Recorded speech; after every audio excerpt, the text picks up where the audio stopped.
Hello, welcome to the Learn English Lab. Today's podcast, Advanced English Listening Practice Podcast, topic name is, Are We Losing the Art of Meaningful Conversation?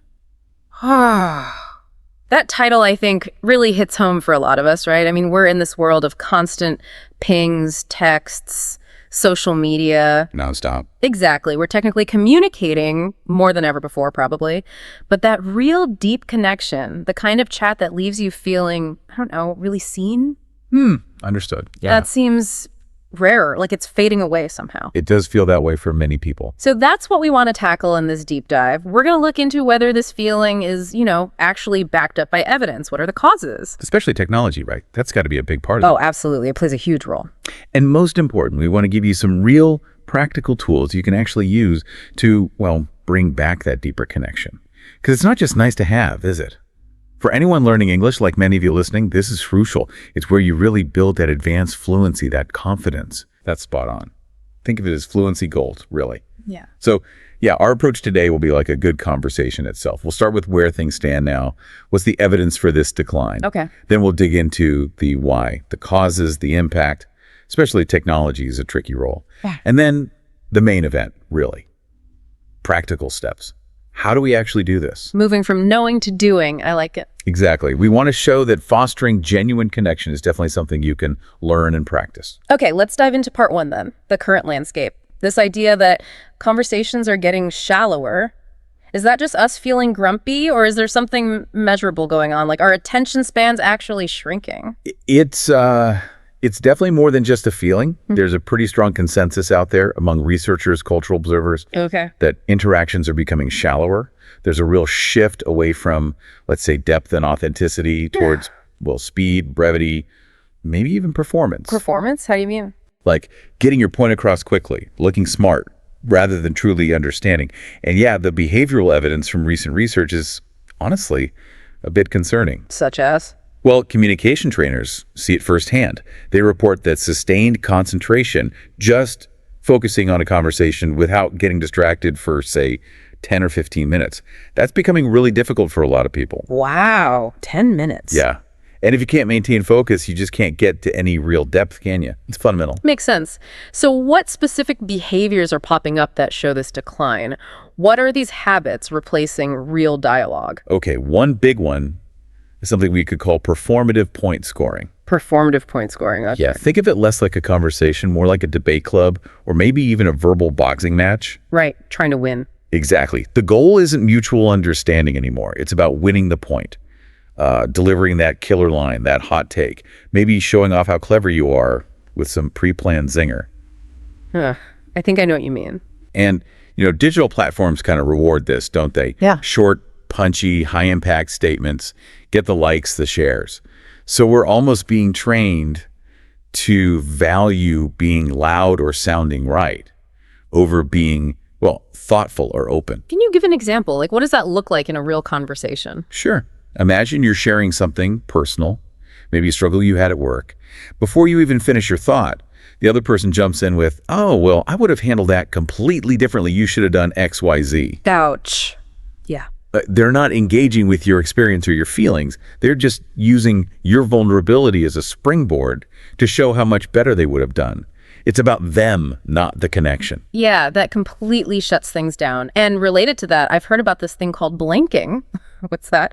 And how does interrupting fit in? Right, blanking. It's basically actively tuning someone out while they're talking. Oh. Yeah, you can often see it physically, right? Someone starts glancing at their phone or looking past you. It's a really strong signal of disengagement. Like, you're not worth my full attention. That's harsh. It is. And when you combine that with frequent interrupting, it just destroys the whole idea of reciprocity in conversation. Dialogue is supposed to be a give and take. But if one person is constantly cutting the other off or mentally checking out, they're basically saying, my thoughts are more important than yours. Yeah. There's no real exchange happening. And all these digital distractions, they're not just interrupting deep talks, are they? You mentioned they might even be killing off casual chats. Yeah, that's a really important point. Those little interactions, chatting with the barista, the person next to you in line, colleagues by the water cooler, they seem insignificant maybe. But research shows these weak ties these casual connections, are actually super important for feeling part of a community, for social cohesion. They combat isolation. I never thought of it that way. But if every spare moment, every waiting period is filled with scrolling through our phones, we lose those spontaneous, real-time connection points. And yeah, bit by bit, it weakens the social fabric around us. So it really sounds like the whole landscape of modern life smartphones always in hand. More remote work is actively pushing against rich face-to-face dialogue. It absolutely is. There's no question. These shifts prioritize, convenience, efficiency, maybe individual focus, Yeah. often at the direct expense of interaction. And empathy suffers. That's a major consequence experts point to. Empathy isn't magic, right? It's built on picking up tiny, real-time cues. Like body language. Exactly. A flicker of confusion in someone's eyes, a slight hesitation in their voice, the way they shift their weight. These are all data points.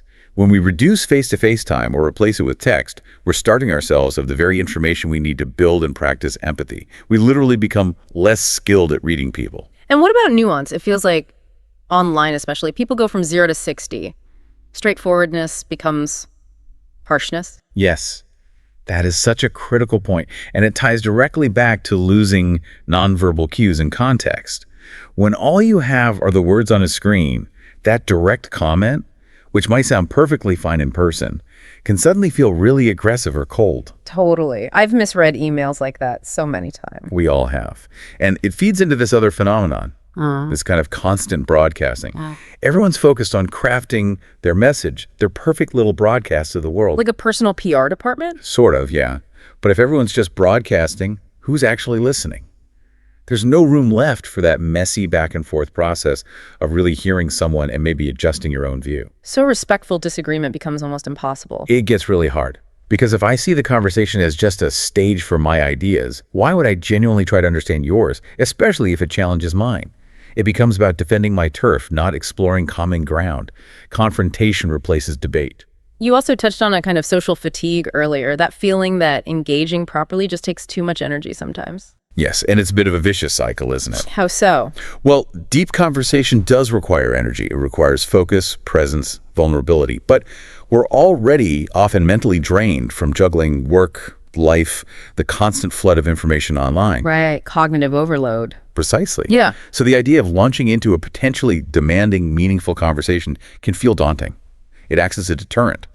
So we choose the easier path, more scrolling maybe, which of course just increases the isolation and makes us less practiced at connecting. And that brings us right back to short-form communication, like Twitter, texting, emojis. Are these formats fundamentally changing our ability to think deeply? It's a huge question and a worrying one. When our main communication tools are built around character limits, quick reactions, maybe a thumbs up emoji instead of words, what does that do long term? Yeah. If the medium constantly pushes us towards sound bites, does our ability to formulate, articulate, and even process complex, nuanced thoughts start to weaken? Do our minds just get out of the habit of depth? Wow. That's quite a sobering picture. Drowning in information, but starving for real connection. It sums up the challenge pretty well. Okay, this leads us perfectly into part 2. Technology is a double-edged sword.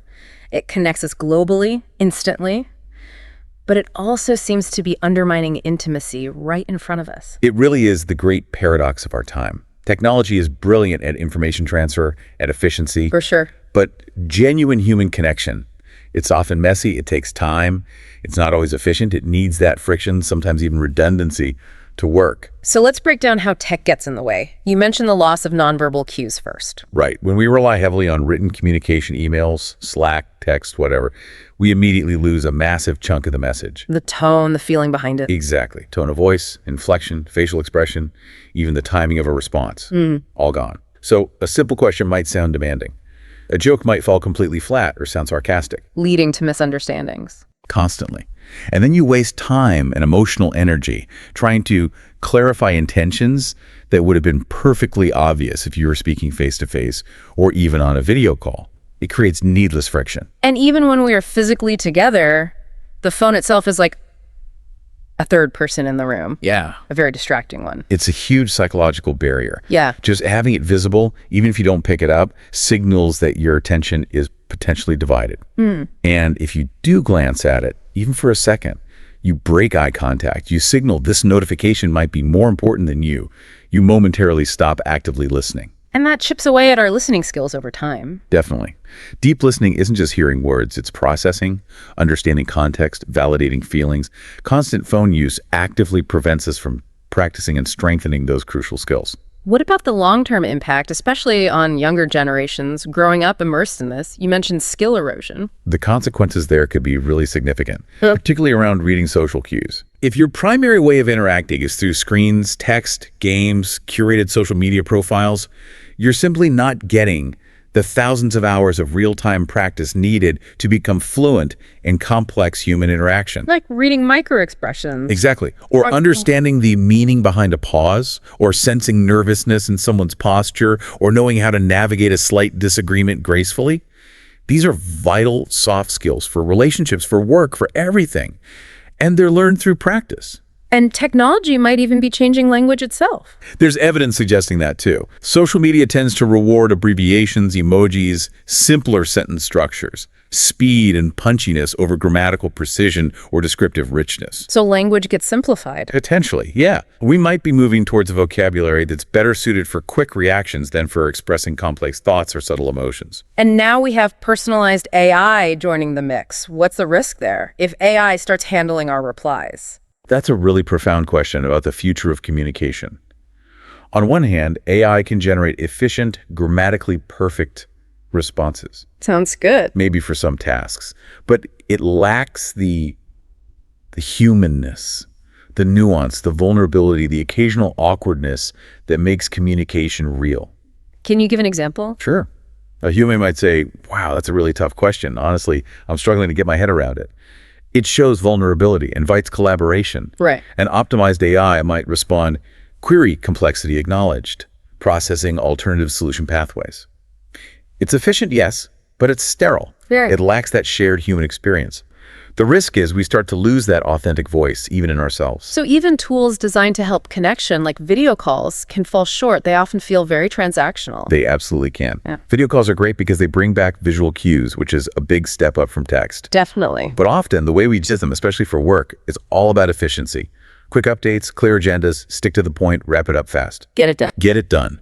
Which is fine for productivity, but it often works against the kind of relaxed, open-ended, slightly meandering conversation where real connection and trust are built. That needs space to breathe. Okay, the stakes here are clearly higher. We see the links to loneliness in society. But for English learners listening, this decline in deep conversation is like a double whammy, right? It really is. Right. On a societal level, yes, less deep connection fuels isolation. We know that. But for someone actively learning English, meaningful conversation is the absolute best practice ground there is. Why specifically? Because shallow talk, hi, how are you? Fine, nice weather. It doesn't push you. You use basic vocabulary, simple structures, you survive. But deep talk, that forces you to wrestle with complex ideas in English. You have to find the right words to express nuanced feelings, use more complex grammar-like conditionals, understand idioms, pick up on subtle tone shifts, maybe even navigate cultural references. Things you just don't get from a textbook. Exactly. Without that real-time, challenging practice, learners can get stuck in that intermediate plateau, sounding correct, but maybe not natural or confident. They miss out on achieving true fluency. Okay, so if that's the problem, let's move to part 3, the importance of revival. This isn't just about being nicer. Meaningful talk is actually essential. It absolutely is. We need a mindset shift. These conversations aren't a nice-to-have luxury for when we have extra time. They are fundamental tools. Tools for what? For developing emotional intelligence. For personal growth, you learn so much about yourself and the world through deep dialogue. And crucially, for building and maintaining trust in all our relationships. Personal, professional, community. And there's research backing this up, the well-being connection. Oh, definitely. Study after study shows a strong link between engaging in substantive conversations and overall mental well-being, happiness, and life satisfaction. It's a powerful antidote to isolation and loneliness. And for our language learners, it's the fluency goal we talked about. It really is. It's the single best way to move beyond basic competence. Deep talks force you to use English actively, creatively, precisely. You have to negotiate meaning, express complex thoughts, understand subtlety. Skills that apps or drills just can't teach in the same way. Not even close. So by intentionally seeking out and practicing deeper conversations, learners directly combat that flattening effect of shallow, tech-based communication. They accelerate their own fluency journey. So the goal is clear. Reviving this art isn't just about better chats, it's about richer lives, less misunderstanding, and for learners, faster progress. Well put. It tackles that pervasive shallowness head-on. Okay, we know why it's important. Let's get practical. Part 4, the toolkit practical steps for fostering depth. Where do we start if we want to move beyond polite chit-chat? It starts with being intentional. And the very first step is rethinking something most people dismiss. Which is? Tip 1. Recognize small talk as a gateway. Don't hate on small talk. Okay. But it can feel so pointless sometimes. I know, but it serves a crucial purpose. It's about building initial rapport, creating a baseline of comfort and safety. Think of it as the essential bridge you have to cross to get to deeper territory. So how do you use it effectively? Start with those safe, neutral topics. The weather, the event you're both at, maybe something neutral in the news. Use this to gauge the other person's openness, their mood. Then, once you feel a little connection, you pivot. Pivot how? Give me an example. If we're talking about, say, the crazy traffic this morning. Okay, instead of just agreeing, yeah, it was awful, you could pivot by adding a personal reflection or opinion that invites more. Like, yeah, it really makes you think about how much time we spend commuting, doesn't it? Have you ever explored options like flexible working to cut that down? See, you move from a shared external frustration, traffic, to a more personal topic, work-life choices. Okay. Linking it to something broader or more personal. That makes sense. And that leads right into the questions we ask. Exactly. Tip 2, ask better, open-ended questions. This is probably the single biggest mechanical shift you can make. Moving away from yes-no questions. Completely. Stop asking things like, did you have a good weekend? Which just invites, yeah, it was fine. What should we ask instead? Ask questions that require a story, a reflection, some description. Instead of, did you like the presentation? Try, what was one key takeaway for you from that presentation? Or what part of that resonated most with your own experience? Using what and how questions. Yes. What was that like for you? How did you feel about that? What surprised you most? These invite much richer answers. And a good tip often shared in communication circles is maybe offer a small thought of your own first to make it feel less like an interrogation. Like what? Like, I've been thinking a lot about how artificial intelligence might change creative fields. It's both exciting and a bit scary, I find. What aspects of that feel most significant to you right now? It frames the topic and then invites their unique perspective. Got it. So asking better questions is key. But the other half is listening, right? Not just waiting to jump in. Absolutely critical. Tip 3, listen actively and respond thoughtfully. A good conversation needs input from both sides. You need to share too, but active listening is paramount. It's not passive. What does active look like? It means showing you're engaged, nodding, making eye contact, but also using techniques to ensure you understand. A really powerful one is paraphrasing. Repeating back what they said. Not just parroting, but summarizing it in your own words before you give your own opinion or reaction. Like, okay, so if I'm hearing you right, the main challenge isn't the task itself, but the lack of clear communication from the team lead. Is that capturing it? I see. That forces you to actually process what they said. Exactly. And it makes the other person feel incredibly heard and validated. For language learners, this is fantastic practice too. Confirms your comprehension and lets you practice formulating complex sentences. Okay, but getting depth often means getting personal. That requires some risk, doesn't it? It does, which leads to tip 4. Be vulnerable and authentic. Real connection doesn't happen on the surface level. It happens when people share something genuine. Like admitting you don't know something, or sharing a feeling. Precisely. When you offer a little bit of your real self, maybe a worry, an honest opinion, even a past mistake, it acts like an invitation. It gives the other person permission to be vulnerable too. That's how you build trust and depth, step by step. And part of authenticity is not pretending you understand when you don't. Crucial. Avoid making assumptions. If you're unsure what someone means or why they feel a certain way, ask clarifying questions. Could you tell me more about why that felt frustrating? Is much better than jumping to a conclusion that might be totally wrong. This kind of openness needs the right environment, though. Definitely. Tip 5, create a safe space. People will only open up if they feel safe from judgment, ridicule, or being constantly corrected. So it's about the atmosphere. It really is. You have to signal that it's okay to be imperfect, to explore ideas, even to disagree respectfully. And a big part of that is managing your own emotions. If a topic gets heated, maybe suggest taking a brief pause. Whoa, okay, this is clearly important to both of us. Maybe let's grab some water and revisit this in 5. Instead of just escalating. Right. The focus has to stay on understanding each other, not on winning or assigning blame. You mentioned a specific technique for checking understanding earlier, something really concrete. Looping. Yes. Tip 6. Use looping for understanding. It's a very structured way to ensure you've not only heard the words, but also grasped the meaning and feeling behind them. It's more detailed than simple paraphrasing. How does it work? You said 3 steps. That's right. Let's break it down with an example. Say someone tells you, I'm just so overwhelmed. My boss keeps piling on projects. The deadline hasn't changed, and I feel like I'm drowning. Okay, classic work stress. Right. So step 1 is repeating back the factual content in your own words. Okay, so you've got an increasing workload with new projects, but the original deadline is still fixed, making it feel impossible to keep up. Got it.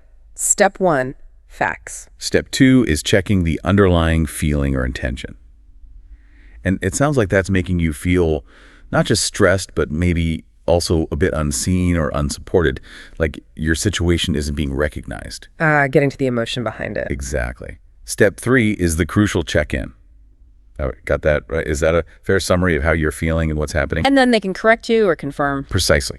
It ensures crystal clear understanding, avoids assumptions, and makes the speaker feel deeply heard. It's amazing practice, especially across cultures or language differences. That's a really powerful technique. Where we have these conversations matters too, right? Immensely. Tip 7. Choose the right setting. Trying to have a deep, vulnerable conversation over a crackly conference call with 10 other people or shouting over loud music in a bar, it's probably not going to work well. But what's better? Generally, in-person is best for depth because you get all those nonverbal cues. And choose somewhere relatively quiet, comfortable, and private. Sitting down for coffee, taking a walk together, maybe a quiet corner in a restaurant.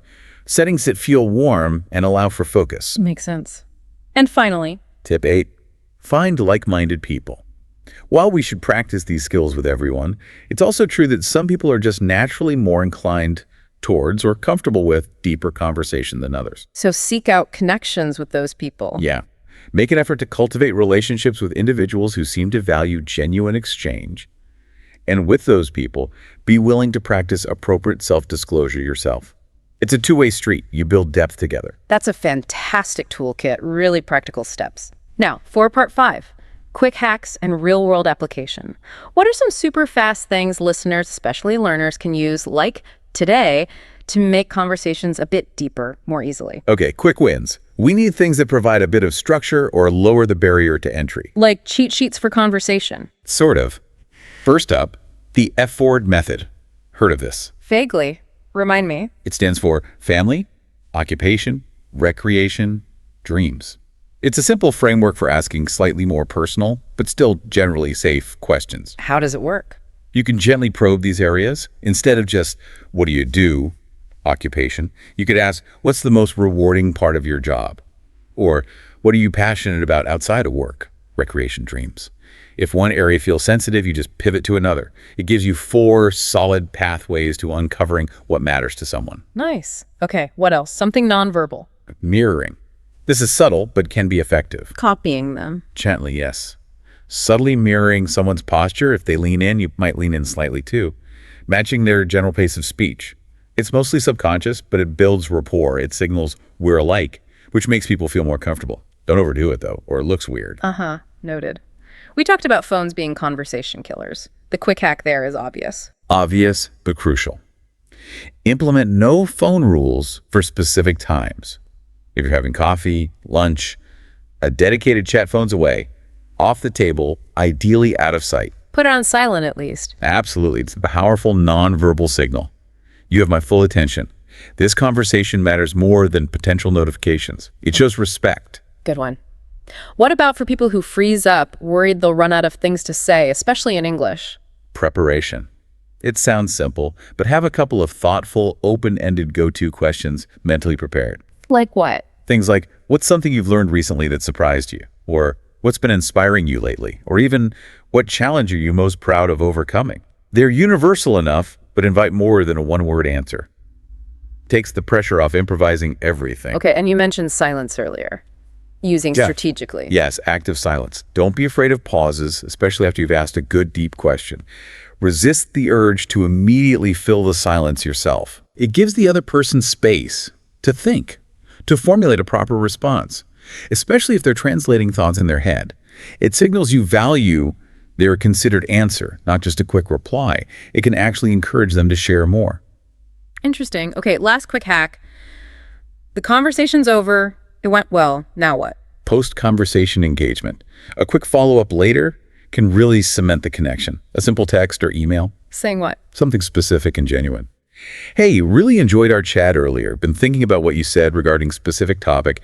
Gave me a new perspective. It shows the conversation had impact, that you were really listening, and it keeps the door open for future talks. Love that. Okay, let's make this even more concrete. Can we walk through some examples? How does a chat with a stranger go from surface to substance using these ideas? Sure. Let's say you're at a workshop. Standard small talk. So, what brings you here today? Standard reply. Oh, I work in marketing, trying to learn more about AI. Yeah. Okay, now the pivot. Using tip 2, open-ended cue. AI in marketing. That's huge right now. What aspect of it feels like the biggest opportunity or maybe the biggest challenge from where you sit? Nice. Opportunity or challenge invites more than just facts. It asks for their perspective, their feeling. Exactly. It opens the door to opinions, maybe even anxieties or excitement. Instantly deeper. Okay, how about with a friend you know well, but you usually just stick to how was your week updates? Use shared history. Bring up a past experience you both had, but frame it reflectively. Example. Hey, remember that crazy camping trip we took back in college? The one where everything went wrong. Wait for agreement laughter. I was thinking about it the other day. Looking back now, how do you think that whole experience actually, shaped how you handle unexpected problems today? Ooh, that's good. Connects past shared fun to present-day character or growth. Right. It invites introspection beyond the usual updates. What about tough conversations? Conflict, where point scoring is so tempting. How do these tools help? This is where I statements, tip 5, safe space authenticity, are absolutely vital. Instead of blaming, You always interrupt me. right, which puts them on the defensive, you start with your experience. When we're discussing project ideas, I sometimes feel like my points aren't fully heard before we move on. And I feel frustrated because I want to contribute effectively. I'm wondering how these discussions feel from your perspective. Much less accusatory. It focuses on your feeling and invites their view. Exactly. It aims for understanding and collaborative problem solving, not winning. It de-escalates. Perfect. And lastly, for the learner, wanting to practice depth in English, how do they use, say, a movie they watched? Don't just summarize the plot or say, I liked it. Focus on expressing a more complex reaction using richer vocabulary, linking back to tip 24. Ask your conversation partner, or even just journal it. That plot twist at the end. Yeah. Wow, it left me feeling quite ambivalent, actually. Partly satisfied because the villain got caught, but also strangely melancholic about the hero's sacrifice. What was your primary emotional response to that ending? Using words like ambivalent, melancholic, primary emotional response forces more advanced language use. Precisely. It's practicing expressing complex internal states, which is a hallmark of fluency and deep communication.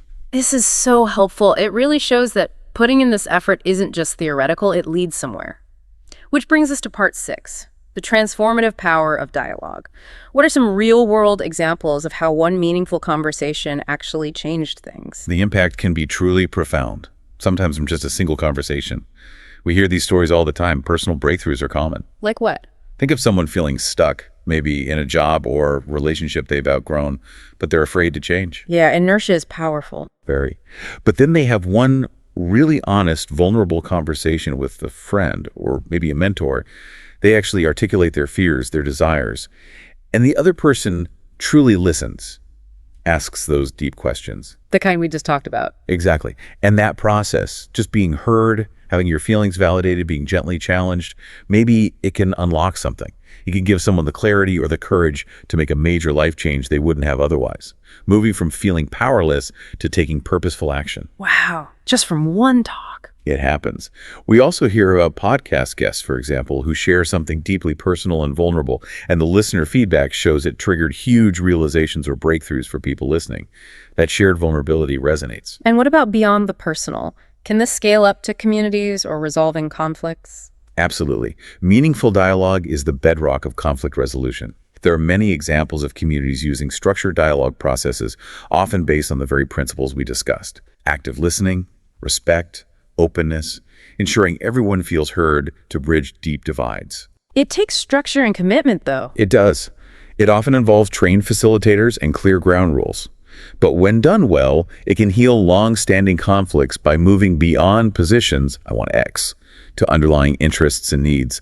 Why do I need X? What problem does it solve for me? And sometimes it's less formal, just individuals reaching out. For sure. Think about stories people share.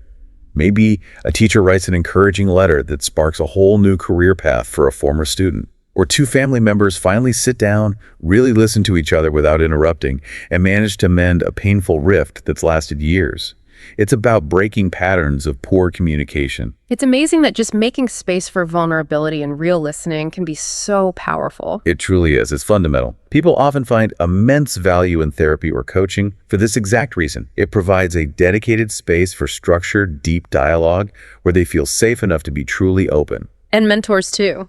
A great mentor often does this intuitively. They don't just give advice.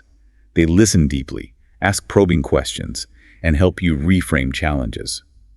A conversation with a good mentor can turn what feels like a massive failure into a valuable lesson, completely changing your perspective and future path. Sometimes these transformative conversations seem to happen completely by chance, don't they? They do, which is why being open to genuine conversation, even with strangers, is so important. You hear these almost unbelievable stories. Like what? Someone strikes up a conversation on a train, discovers a shared passion, and it leads to a job offer months later. Or two people meet randomly at a party, have a surprisingly deep chat, and end up getting married. You just never know where a genuine connection might lead. So being willing to engage beyond the superficial literally opens up possibilities in life. It really seems to. It increases your surface area for serendipity, you could say. This all underscores that investing time and effort in becoming a better conversationalist isn't just about smoother interactions. It builds emotional intelligence, strengthens bonds, helps us learn. And for our listeners focused on English fluency, let's bring it back there one last time. This is the advanced work. When you practice asking open-ended questions in English, when you paraphrase to check understanding, when you strive to express nuanced feelings accurately. You're mastering the language in its richest form. Exactly. You're integrating idioms, tone, cultural context naturally. You're building the confidence that comes from navigating complexity. This intentional effort takes you so much further than just passively consuming content or doing grammar drills. Fantastic. This has been incredibly illuminating. Let's try and wrap this up. So the takeaway seems clear. Yes, the evidence suggests we are facing a decline in deep, meaningful conversation, and technology, for all its benefits, plays a significant role in that. We're often more connected technically, but less connected deeply. That sums it up well. The efficiency focus often crowds out connection. But, and this is the crucial part, it's absolutely reversible. We've gone through a whole toolkit of practical, actionable steps anyone can take, starting today, to foster more depth. The power is definitely in our hands to change our own conversational habits. And for you, the English learner listening, please really take this to heart. Making the effort to have deeper conversations is your fluency goal. Forget just practicing grammar rules in isolation. This is where you truly master the nuances, the flow, the confidence of advanced English. It's the ultimate practice ground. So here's a final thought, a challenge for you as you go about your week. Pay attention to your next few significant conversations. Ask yourself, was that mostly performative? Was I just broadcasting? Or was I truly connecting? How can I use one technique we discussed, maybe asking a better question or really paraphrasing, to make the next conversation just a little bit deeper, a little more purposeful? Just one small change can make a difference. We hope this deep dive from the Learn English Lab has provided you with valuable insights and practical skills. Absolutely. And if you found this useful, please do like, share, and subscribe to this YouTube channel. It really helps us continue making these deep dives and supporting your learning journey.